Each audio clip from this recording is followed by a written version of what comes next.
Let News TV, la chaîne de la génération consciente. Il souleva sa tête et se rendit compte qu'il y avait de gros nuages qui s'avançaient. Le 20 mars est la journée mondiale du conte.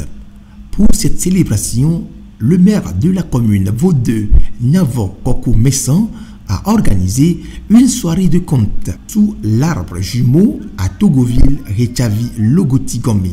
Suivez plutôt. Dans la nuit profonde, lorsque la nuit profonde s'est abattue sur la forêt, Papa Chien rassembla toute sa famille autour de lui, question de leur raconter une histoire. Il s'agit d'une belle histoire que je vais vous raconter l'année prochaine. Après avoir écouté cette histoire que je vais vous raconter l'année prochaine, Papa Chien et sa famille décidaient d'aller au lit. À peine Papa Chien avait fait quelques secondes qu'il souleva sa tête et se rendit compte qu'il y avait de gros nuages qui s'avançaient. De gros nuages qui annoncèrent donc un feu de brousse. Quelle était l'origine de ce feu de brousse?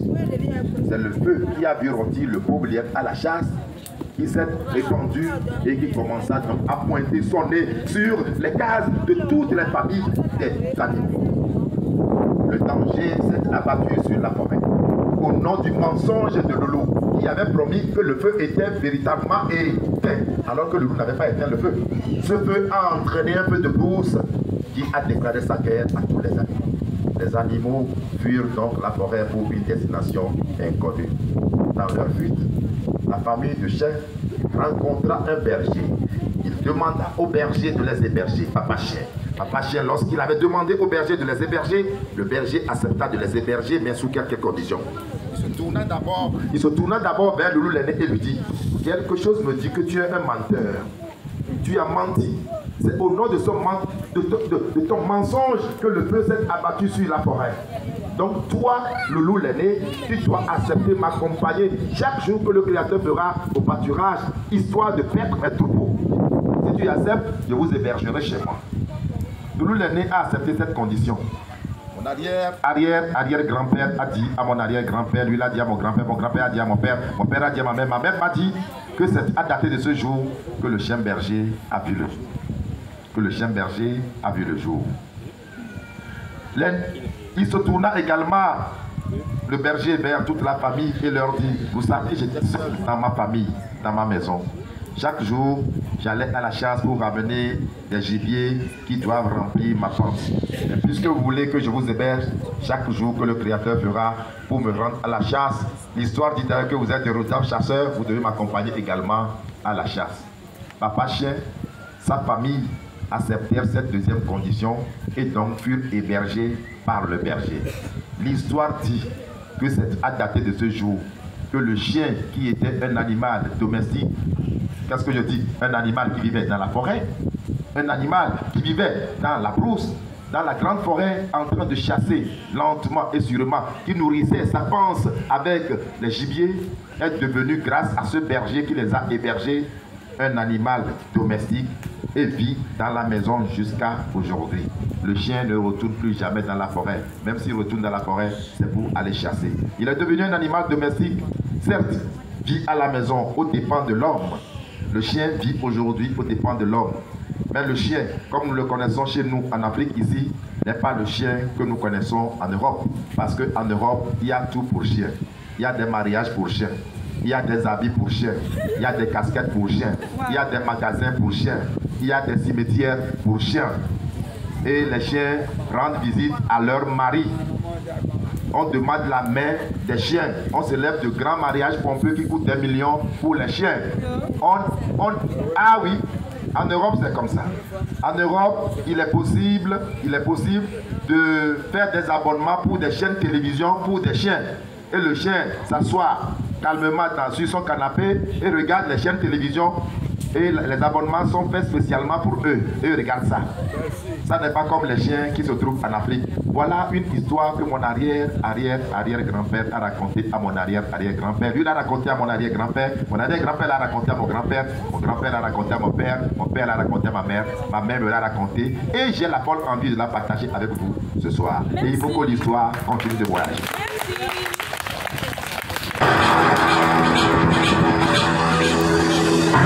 Bonsoir. réponds au nom de Théodore Justice Krios Francis. Le titre de mon compte, c'est l'impolitesse et la politesse. L'impolitesse et la politesse. Il était une fois, dans un village, vivait un homme et sa femme. Un jour, la femme s'est rendue au champ pour s'affler. Après quelques minutes de travail, elle se reposa sur un arbre appelé Adansonia dicitat, qui veut dire baobab. Soudain, elle écouta une voix douce et aimante qui lui dit: n'aie pas peur, tu mettras au monde 2 enfants. Tu appelleras le garçon impolitesse et la fille politesse. 9 mois plus tard, la femme mit au monde les 2 jumeaux et les nomma. Ils vécurent en joie jusqu'au jour où le garçon appelé impolitesse le rencontra dans le village une fille très belle appelée puberté. Dès la connaissance de cette fille, notre chère impolitesse ne respecte plus personne. Comme mon arrière-grand-père l'a dit à mon arrière-grand-père qui l'a dit à mon grand-père qui l'a dit à mon père qui l'a dit à ma mère et ma mère me l'a dit. Impolitesse demeure impoli jusqu'au jour d'aujourd'hui. C'est l'origine du mot impoli, écrit par Francis Théodore.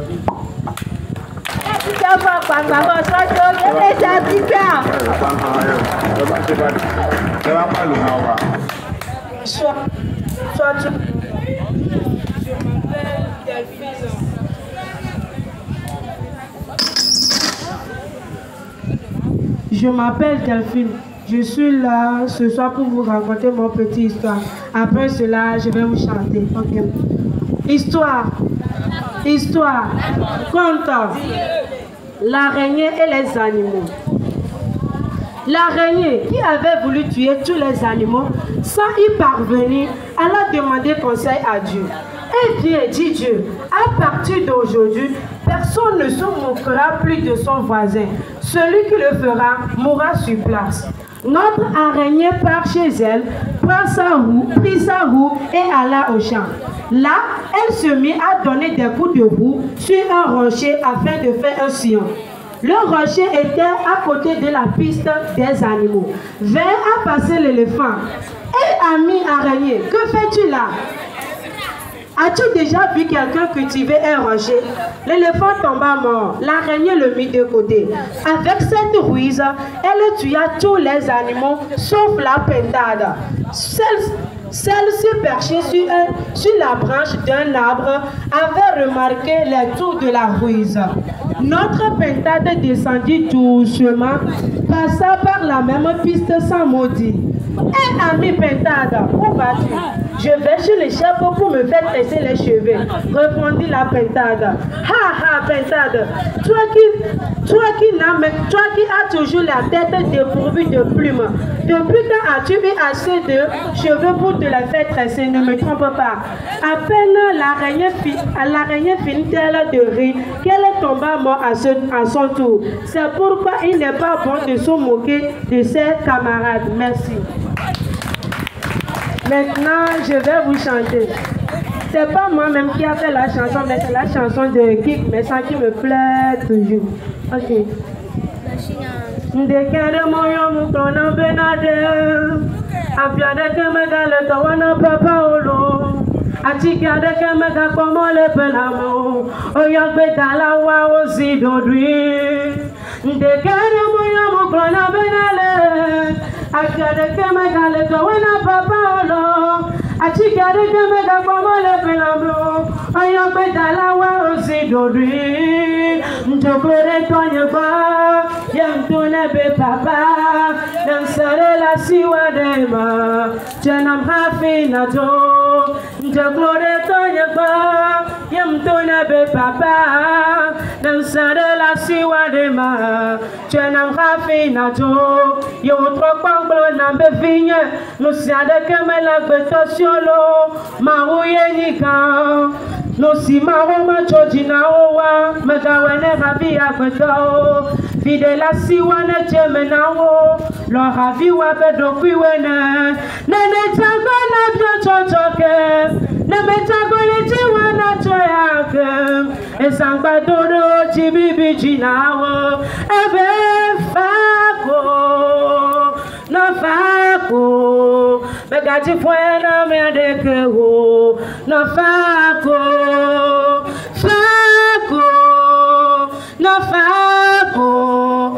a du foin dans mer de Kéro, ne fait qu'on. Merci. Bonsoir tout le monde. S'il vous plaît, je me nomme Cécile Quadro Emmanuel. Je vais vous raconter l'histoire réelle de Togodo.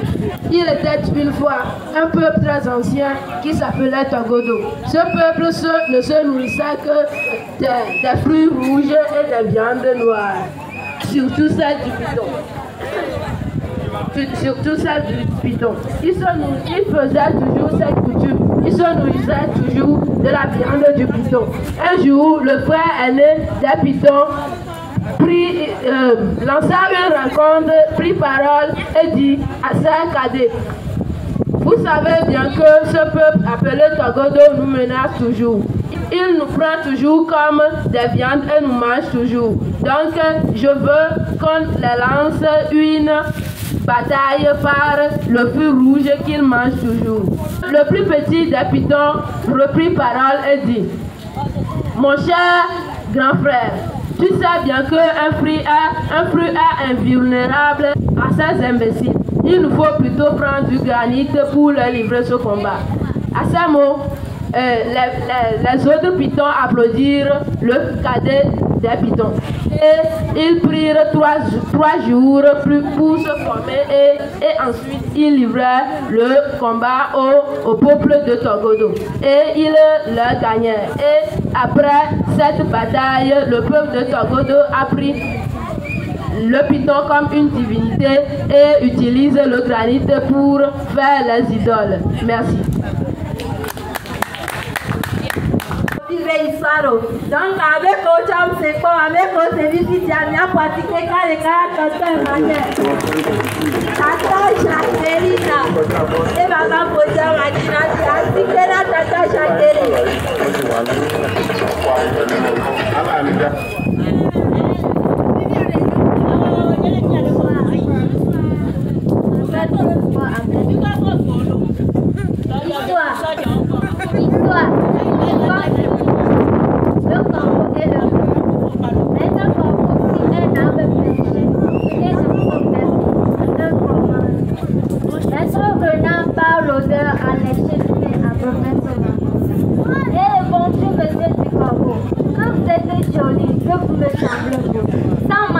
Si votre ramage se rapporte à votre courage, vous êtes le phénix des hôtes de ce bois. À ce mot, le corbeau ne se sent pas de chaud. Et pour montrer sa belle voix, il ouvre un large bec et laisse tomber sa pointe. Le renard s'en saisit et dit: hé, mon bon monsieur, apprenez que tout flatteur vit au dépens de celui qui l'écoutait. Le corbeau honteux confie gira, mais un peu plus tard qu'on ne lui prendra pas. D'après Jean de la Forteresse.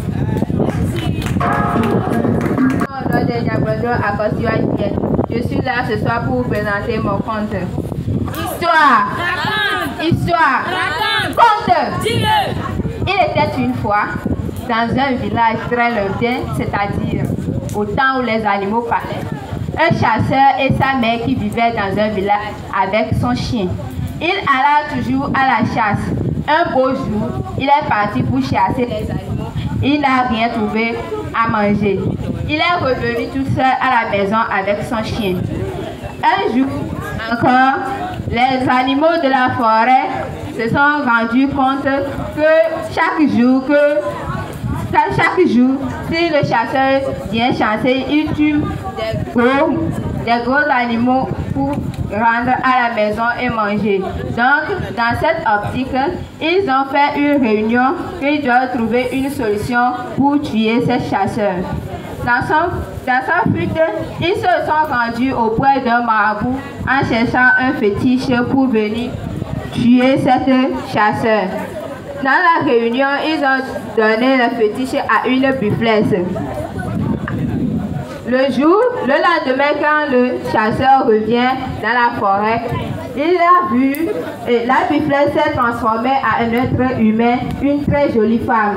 Il a vu dans la forêt et dit: femme, qu'est-ce que tu fais dans la forêt? Il dit que c'est mon frère qui m'avait accompagné, mais il m'a laissé dans la forêt et il est parti. Donc je suis seule. Le chasseur l'a ramené à la maison. À la maison, il a demandé au chasseur de tuer son chien qui l'accompagne toujours dans la forêt pour chasser. Le chasseur n'a pas refusé, il a tué le chien. Le lendemain, il a préparé un bon plat pour le chasseur. Le plat, un nourriture qu'il n'a jamais préparé pour le chasseur. Ensuite, elle a demandé de leur relever tous ses secrets. Il dit: homme, si tu vas dans la forêt, qu'est-ce que tu fais et les animaux ne te tuent pas? L'homme lui dit: pour me sauver, premièrement, que si les animaux veulent me tuer, je me transforme à une feuille d'arbre. Il dit: deuxièmement, s'il reconnaît cette feuille et veut me manger, je me transforme à une tige. Et dit: grâce à sa mère, il n'a pas pu annoncer la troisième secret. Et la mère dit: on ne relève pas tous ces secrets à une femme. À travers ça, elle peut te tuer. Le lendemain, quand il revient dans la brousse, il est parti avec la bufflesse. En arrivant dans la brousse, la bufflesse s'est disparue. Il ne sait pas quel chemin il a pris. Elle dit: la bufflesse s'est transformée en bufflesse et veut le manger. Il s'est transformé en feuille. Il reconnaît cette feuille et veut le manger. Il s'est transformé en tige. La bufflesse reconnaît cette tige et veut le manger encore. Et là, il s'est transformé en une termitière. Là, la bufflesse n'a pas pu reconnaître. C'est grâce à sa mère que la bufflesse n'a pas pu manger le chasseur ce jour-là. Et c'est depuis ce jour qu'on dit qu'un homme ne doit pas relever tous ses secrets à une femme. À travers ça, elle peut la tuer facilement.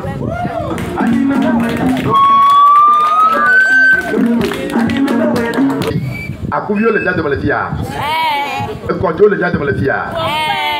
Du moyen me basum kam le mifia douanier du vite puis bon le du maman ko mère me dit be mi akpa mo afia bon mère ala me le si tout voir dia ko bo to ka so to voir e be ya no dia de mo ta mi akpa e voir e ma gba troba le dia de mo abi mi ya te ko to ya da ya pasi pe ngare kan mère mo gbe te mère de le nya si le dia bi da kwa mi le bene mère wa o le sa le to gwa wa ile mi agba bi le bene ye benu leki otina benu nyune no mi agba yo mi le mi agba pa ya me da mi ale benu mi amera ele bebere ejo ya igliaji ayi igliaji wa eje ntu kaji le ko na ntu aro ayi o jenyo kaji esro ko na ro au akuvio ayo ya igliaji le tu ya mede tu ya ma nyonu o inasima ntu o ma inasima gbedegbedegbero ntu o inakple ko mo na nlakple Utua onye na capital.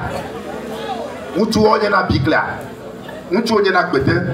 Wa nyɔnu ono dze agba ka ɖe wobe ŋutsu be gbɔ tso dɔme koa nyɔnuwo dze na agba yi na asime va ɖe na newo nyɔnuwo yi na asime va sa na nu le asime nyɔnuwo yi na asime va ƒle na nu dada le asime va ɖe na ne wo srɔ̃wo wo ɖuna gbe ɖeka va ɖo koa akuvi va kɔta yi dzi se kɔ anyigba se wòyɔ kɔdzo gblẽ ne be esrɔ̃nye lɔlɔtɔ enu yi le dzɔdzɔ le yewo be du ya ma mele dzidzɔ ne yewo nu ka ŋutie nyɔnuwo kplɔ la nɔ nu da ne ŋutsuwa nɔ ɖuɖu ɖo hã ya ekpɔ be tuvia ya le ma be ma eye keye srɔ̃nye bo kɔdzoa eɖo le asime ku ɖa gbe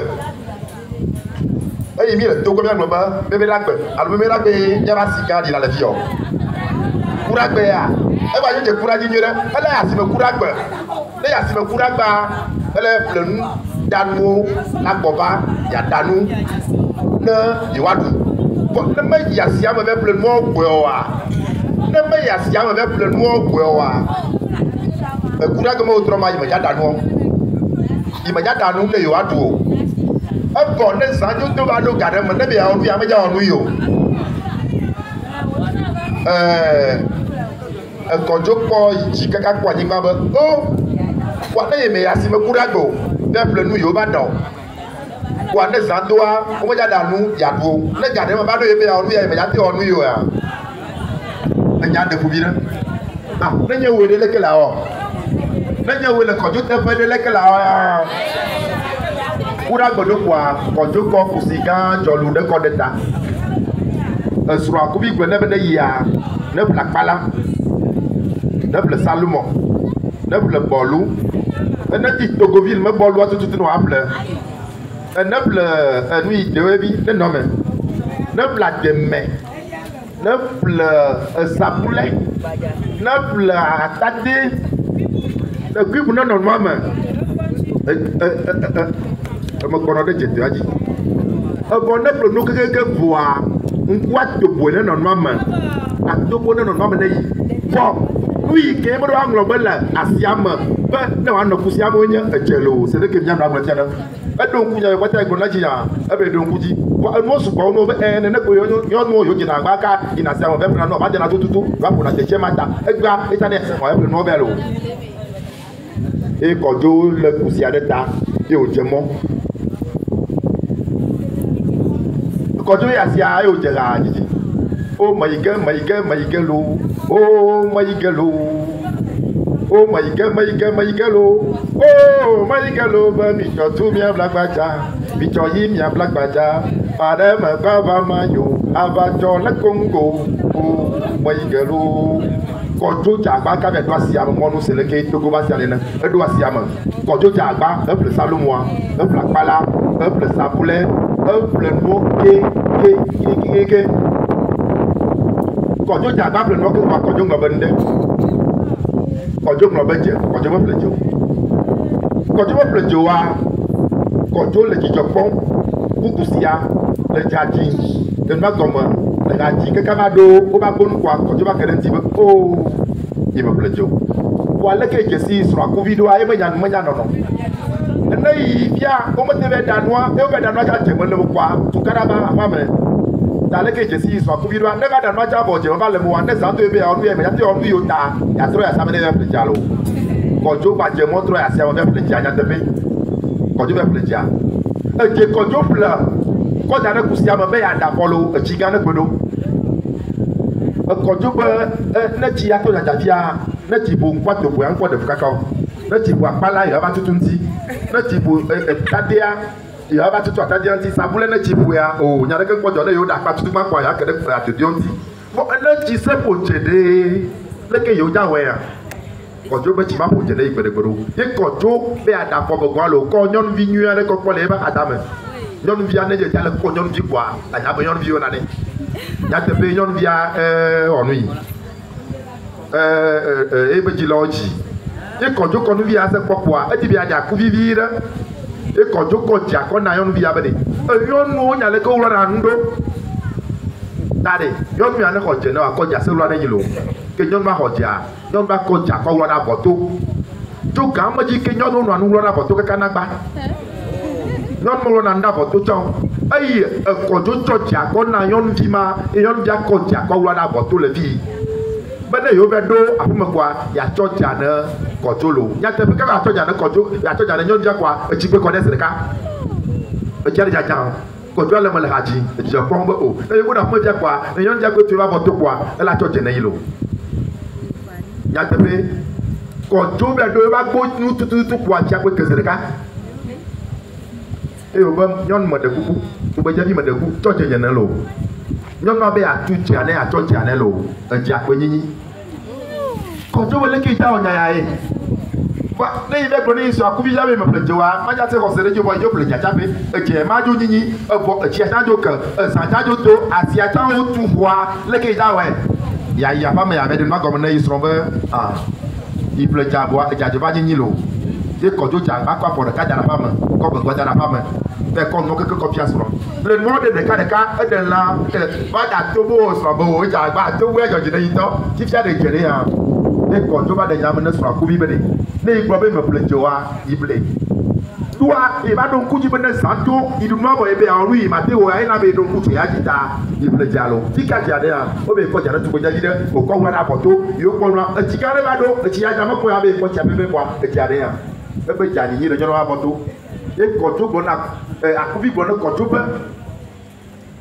ne tro pa ne wa yi nyonu ya ko ba ga me ya go mi abu zanga we me be bolo bene tro zama de che ano juati ya no de chapo wa ne tro yi yon fi akono abe ko be je bene po no le ya ti mo wa do ane ipo de cha yo ma cha ne sa to me ja wa mu yo ta e ja ga na ya ko je bene yo ye kojojo akubi gbo kojojo yi akubi ya so ye jo yi yon fi akọ ne pa ko ne kokoko le sanga o ku mi ti amo wo tututu ne pa kwa o pa ko so agbo munelo yon diamloyi de abaji abo atututu e o tata be i asiama ababale ntine nema oko agwa kan se mulo so na do ele etrosuni ne nyon ma ko mo na bo re fia ngo fia ngo na bo re fi ar mo na re fi tifia ko do be ko na nyon bia be de ku ga be isura ku bi be ya mo ja dodo be ne santo e da onu yuta ne ja gba no ati e be je ne yilo nyon bia be ne be atija re ye me da pe ne ti za mo atijo ne to be atija ne tu afuato ne wa atija ne tu ba boto ne wa atija ne kere ja ti kwa e bolu je kojo tagagba ka tu abo ya to mo pojo kojo le je ya ti kaka ka fo mo kodo mo pojo onka etroba nyon viako ba le ja ti e tu afuato ti ja ka mo kwa abo webe to ka mama ji ka ba do gba nchu no na je din le perform le yo no ba boto kaka e ba gbedo nko ja kaka ba na gbo e bi gbe po nchu da o gbe le yo no ba boto tun le je ti pe nya ba je ma ti mo le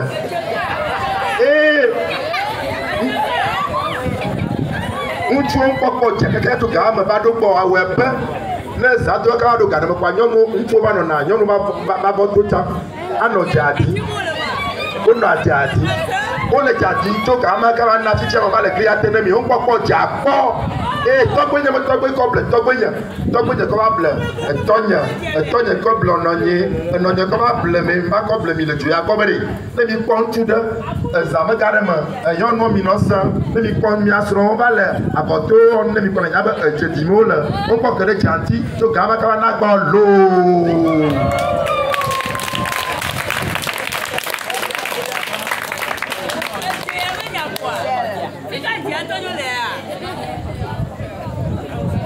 Yahweh ni sọ̀rọ̀ àmì lè tọ́jú wọ̀pọ̀ nsúdé báyìí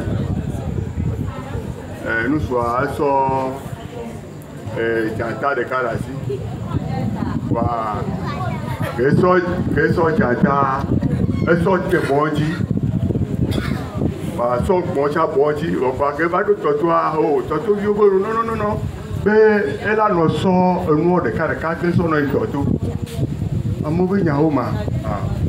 Bibia mejibe no anya ko be enuka e ya so ito atoma do aja daga kuro egbon moyin no egbon ga kuro epejan o moyin no wa mejibe ma plene mi ato anya be ameka e ka jitu e ba so ipa ga me ane eye ne la chanyi o e ma chanyi wa no agbon ne ma se e ko chanji be ma so na to kla mi atolo ezade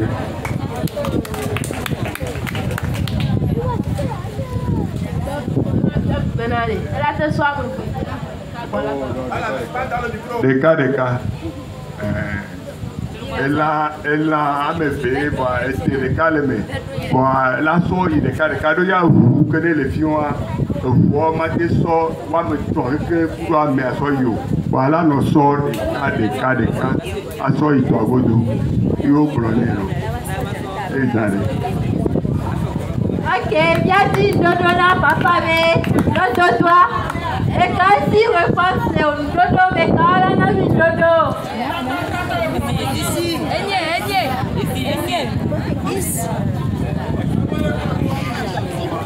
Bon, bonsoir Namio. Bonsoir. Mais du coup, on a Zissou. On a Zissou. Niatoué à l'obalo de Doa. Toujours pas. Niatoué la so bon la so yi. Ne so bon yi à la boa. La so etien so yi. Ne so etien yi à la troku bon boa. La so janta a so yi. La trop boa la so boa la so yi lo. Après. Ok, mi le bien pourquoi avec réponse à l'autre jamais, mais quelle est ton ami réponse boubou? Et quoi? On doit la ça et quoi ça y? Allô? On va ça été. Ça y, non, il y a que ça quoi? Ça va y mettre demain. Voilà, ça coûte à ta sojo. Ok, voilà, ça quoi, quoi, après et nous on vient de deux fois venir et comme Amérique nous plan les sons moi il y a avec moi très bon amour plan il y a soya iba et besoin il y a soya i mon nous sommes avec Daria et nous la clé tu vois va moment il y a nous sort de il y a on va sur la de bon il y a un problème va aider nous à gomelo et ça Ok, après Kakalo, qui a bien confié à monsieur Adidoko Mario.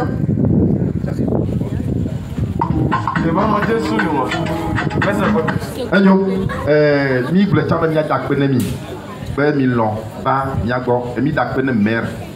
Mère Bouton doit l'amener pour tout séminaire. Et des petits voix, non bien de mon cas, va bien que tu vas à Troba, Baglo, Nia de Nuenemi, mi Dakpene, ben Timo Kem, Amayo, Tot Vatasina, ben what if Jirapiado, what Yanak, what if Pelebe, Sono, So, Joe, Amateur, Jobon, Nemi, Ponwa, Nemi le dehors, ma mise en projecteur.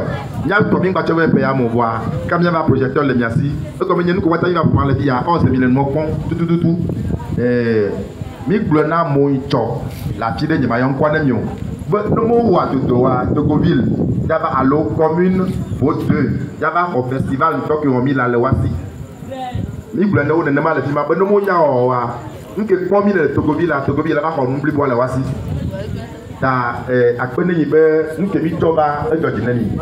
Mi po de video ta ke mi to mi konoa o le yobo mo ga o ti pede o le yobo mo ga o ti sesede pa ne mi glono bo no ji nyon to bia ba ga to go ba ga to go vil ba wa te ji wa e bia se lo donc a to nu yo ma ya pede bia no bionti nya ba bionti ba nu go le nyon to bia sia wa ya nu mo ta akpene mi to ma no ati yo no ati ka o ju no na ye to ma no ati yo no ati ka o ju no na